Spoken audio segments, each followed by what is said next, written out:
Hey, welcome guys. I am D. Grant Smith, the growth farmer for personal development through the lens of spirituality and storytelling. And this time I've got a special story to share with you guys that is an original story that encapsulates a couple of different themes that do involve some personal growth and do involve a little spirituality and also showcase something that we experience a lot more often than we recognize, and that is what can happen when we observe transformation, especially in people that we haven't seen in a long time. So I am reading from a book that I have. It's a write your story book, and maybe you guys, if you are writers, you've seen something like this. It's a bunch of writing prompts, and each page gives you what the title of the story is going to be, which basically is the theme, and then it gives you several keywords that you have to include in the story. And I'll be honest, I resisted writing this way for a while because thinking about having to include certain words that somebody else came up with in a story that I was writing, that I was making up on the spot, just seemed like a big challenge. But from a writing and creativity standpoint, I found this to be an excellent exercise in being able to just explore an idea in the moment and then allow divine love, God, spirit, whatever you want to call it, to infuse into me creative ideas in this flow, which is a different way of writing. If you're a writer or a creative of any kind and you spend time trying to think about what it is that you're going to create, how you're going to go about making it happen, and you spend so much time up here in your head that it creates a lot of tension and a lot of confusion and maybe a lot of procrastination, I encourage you to give this a try. Just sit down with an idea and just start writing and see what happens. Detach from the outcome of it having to be this epically beautiful thing and you having to know or produce or create something that's just magnificent right out of the gate. I'm finding in my own creative journey that when I remove expectation and when I just allow myself to flow freely, awesome things happen. So, what I wanted to share with you guys today is the latest story that I've written. And then when I'm finished with it, I'm going to share a little bit of insight into what this story means to me and invite you to share with me what the story means to you. You can do so in the comments. Before I get into any more, I do invite you to enjoy my other published writing. It's not available on Amazon, but you can get it right now at growthfarming.com. I've got a great selection of stories that include short novels and some longer writing and some compilation materials like poetry and stuff like that that dive into some very beautiful and powerful spiritual aspects and spiritual life lessons that you can use in your own journey to amplify your life and experience abundance, peace, success, and love in a variety of ways. Once again, that is at growthfarming.com. Okay, with that said, the title of this story is Friends on the Town. And when I'm finished, I'll tell you what keywords I had to include in this too. They hadn't seen each other since college, 12 years ago. It's a long time to have lived life apart after spending nearly every day together for 4 years. Few things bring reunion to restore an old friendship than just going out and grabbing a meal and catching up. As they grabbed a booth, she noticed how her friend had changed. The woman used to be so loosely composed, wearing her pajama pants and ruffled flip-flops everywhere, including to class and even on dates. She insisted on being herself. Take it or leave it. 24/7, regardless of the social situation. They ordered pizza and buffalo wings. She wondered how Julie could keep the sauce from slipping and ending up being spilled on the chiffon draped around her neck and flowing down her dress. Her wardrobe seemed to come from the Elizabeth Taylor collection, though that was historically dated a bit. This display of chic and elegant fashion was exquisite. Was this the same Julie she'd known way back when? Well, you haven't changed a bit, Julie remarked with a sly grin, still looking at me with this bewildered uncertainty with a hint of embarrassment. You just look so different. No offense, but you were kind of frumpy when we were in school. Now you look like a movie star or some executive CEO, Anne replied. Well, I changed how I saw myself, and my wardrobe changed too. I was frumpy when we were in college because I didn't like who I was and didn't believe in myself. I wanted everyone to accept me as I was because I couldn't accept me as I was. But graduating college put me into the school of life and hard knocks. I had to pay a different kind of attention to not butcher the opportunities for happiness and success where it counts most, Julie stated. And where is that? Anne asked. In here and in here, Julie said, as she pointed to her head and her heart.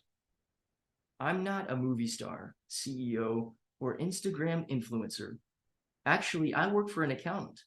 One of our clients is a fashion designer, and they love my work so much, they let me rip them off on fashion deals.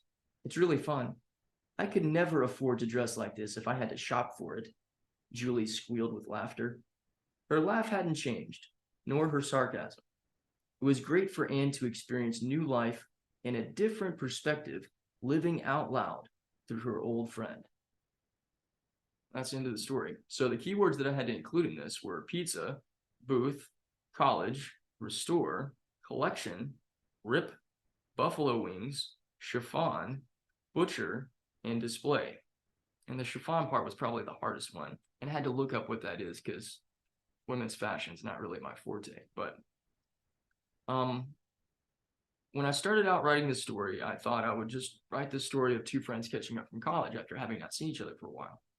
But as the story progressed, and this is typically what happens when I write, I start imagining it as though it's like this movie or this TV show that's playing out in front of me, and I'm just writing down what comes to me. And I think this goes back to what I was sharing a minute ago about not spending so much time in my head trying to figure out what I'm going to say, but instead getting into this creative flow.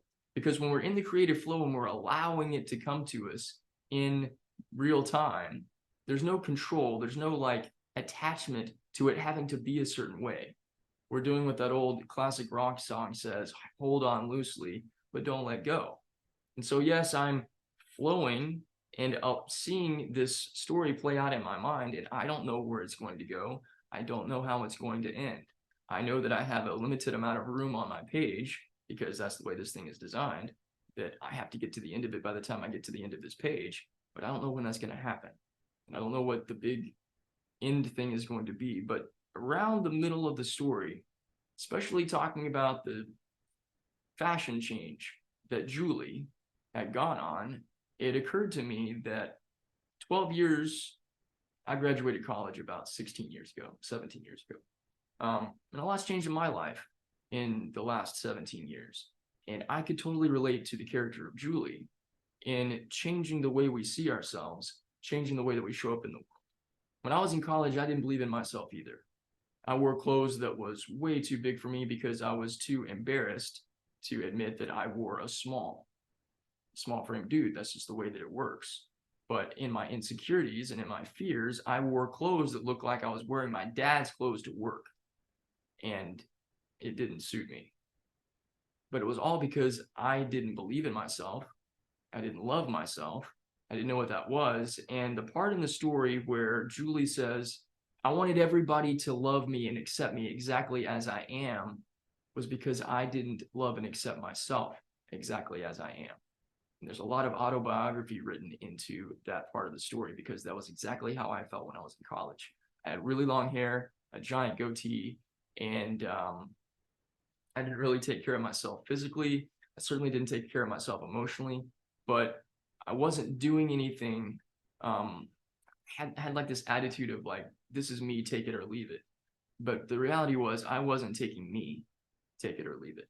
I was projecting that out into the world and then not receiving it back in return and then taking that on as rejection and abandonment. And one of the big things that I talk about a whole lot, especially through the growth farming platform, is our hearts and our minds are gardens. And what we are planting inside of ourselves comes from our thoughts and our beliefs and our feelings and our ideals.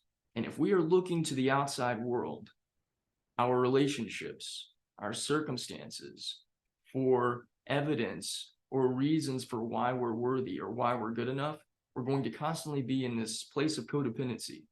this place of seeking validation.